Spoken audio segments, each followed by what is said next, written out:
Welcome back to the House of Wellness. We see them out in the streets every day, the men and women in blue who devote their lives to law enforcement. It's a diverse job. Police duties vary enormously, Jo. Absolutely. Policing can be anything from the street beat to CIB investigations, forensic and accidents, at times dealing with some pretty grim crime scenes. So it's no wonder police officers can often be left traumatised. Yeah, that's right. Many retired officers especially are suffering things like PTSD, other mental health problems, largely in silence. Now that the problem's been identified, there's a growing push within the police force to fix it. Let's take a look. I loved policing. I miss it terribly. It is a fantastic job. It's rewarding, it's fulfilling. There's very little about it I don't like, and I miss it a lot. I don't know if I ever expected to see so much trauma, so much sadness, so much grief, because I'd never really been exposed to that. Even though I was 27 when I joined, and I'd lived a pretty good life, but I'd never seen anything like that. And I don't know if I was expecting it to be quite that dramatic, but I loved it all the same. I found a body in a boot, which we thought was a body, but it ended up the lady was alive just. But seeing people so vulnerable and so, I suppose, scared, those sort of things stay with you. At the time, I coped very well. But when I left my colleagues, when I left the job that I was doing, or you get in the car to drive home, that's when your mind starts, I think you realise what you've done during the day. And I don't think at the time it affected me, but every job that I went to, I think it built up. And at the end, I got to the point where I couldn't handle any job. I couldn't manage anything. And I remember I used to get home and I was so exhausted emotionally. Some people would stay up, and I know a lot of my colleagues would have a drink before they went to bed, or they'd have to go for a walk or something to unwind. But I found that I was so exhausted emotionally that I would go home and I could sleep for 12 hours, 14 hours, because I was just so tired. But generally, I found it very difficult to turn off because I cared. I cared about the people. I cared about the people that were left. And I thought I was turning off, but I wasn't. I had an amnesia event, which I didn't know what it was, but I had to view a lot of about 1,700 child pornographic videos, not photos, videos. I had to do it for 2 days. And when I went back to work, something had shifted. I don't know what, but I just couldn't manage. And then the next day, I had a committal. And in the committal, I remember being behind the rape victim. I was the informant. I'm in charge of the committal. And I can remember thinking to myself, this is so wrong. She's been raped all over again. And it's my fault. Next minute, I'm having a coffee over at the coffee shop. Seriously, I was in La La Land. My mind had just shut down.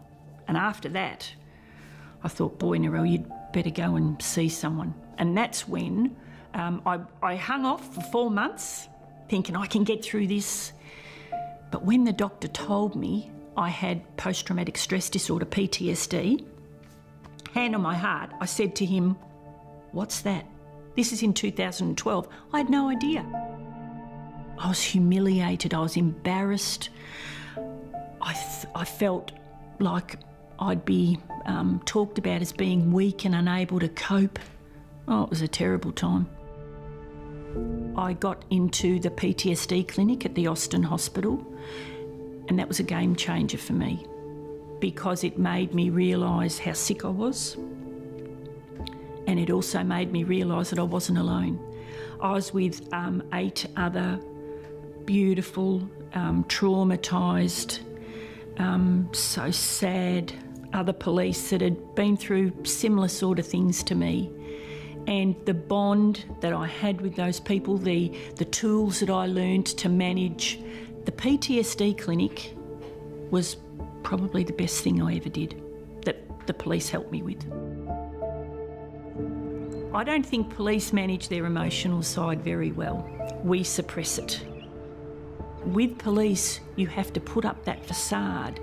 And what happens is you put up a facade, a wall, so high, so tall, so strong, that nobody can penetrate it, not even us. Today, I am great. I don't think I will ever be 100%, but who is? I have learned the tools to manage my PTSD, but my life has gone in unbelievable directions. I have become this accidental mental health advocate.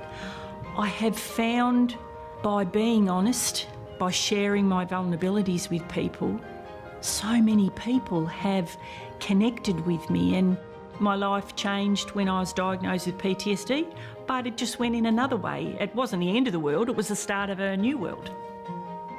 My message to any police, whether they are at the academy or whether they've been in there 50 years, is the same thing. Do not ignore your mental health like I did, because you will pay a price. Show your vulnerabilities. Put your hand up and say, I'm not managing, because I didn't, and I lost what I consider to be the best job in the world.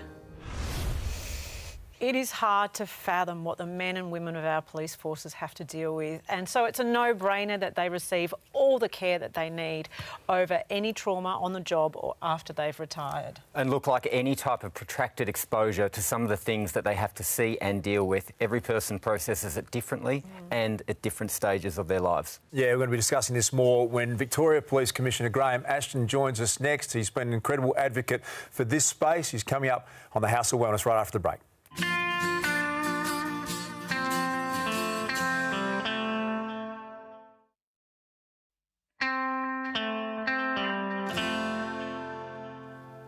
Welcome back. Before the break, we met one of the many Australian police officers who's suffered trauma as a result of their work keeping us safe on the streets. Joining us now to talk more about the issue, please welcome Victorian Police Commissioner Graham Ashton to the House of Wellness. Welcome, Graham. Thanks, Luke. Great to have you. You've been Chief Commissioner of Victoria Police since 2015 and you've put mental health problems plaguing the force as a top priority, which has taken great leadership and courage for you to do that in your own right. Can you talk us through some of the trauma that officers face? Well, it's wellness is a massive issue in policing.